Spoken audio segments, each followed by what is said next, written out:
Welcome back to the 6-liter Ford. Today we're going to be looking at the part of the fuel delivery system.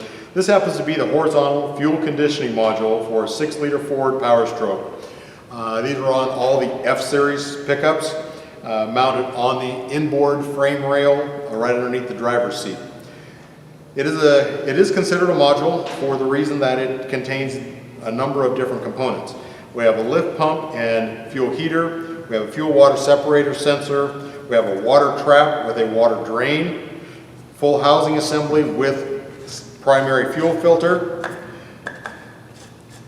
When you're changing fuel filters on these things, one of the top things to look for, other than a dirty filter itself, is to look inside the housing, and as this mounts on the frame rail like this, if you look in towards the bottom, find out what kind of residue is left there. In this particular case, you'll find that there is a lot of rust and buildup inside of this housing assembly. So if that's the case, we know there's residue inside this fuel filter housing. The next thing we should do is inspect the other side. So let's take the cover off of this. So okay, last screw out. So now let's take a look at the inside of the water trap here. And as we look at this and we get a close-up on it, we'll find that there is a tremendous amount of rust buildup inside here, particulate that is collected inside this trap. That's not a good thing. Once it leaves here, it's headed directly to the engine.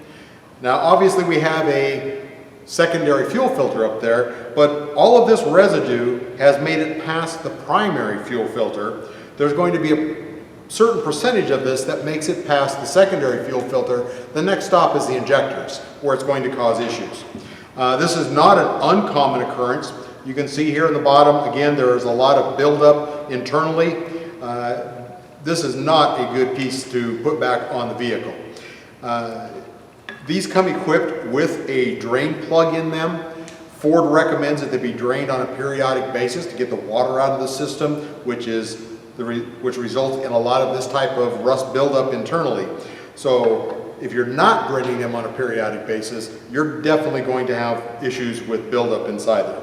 In this case, this one is no longer a viable component. We would want to discard this and replace it with a complete new assembly, readily available, comes with everything you need, including the new fuel filter internally on it. This will help you avoid heavy problems on the injectors and the rest of the engine due to the contamination in the system. Thank you.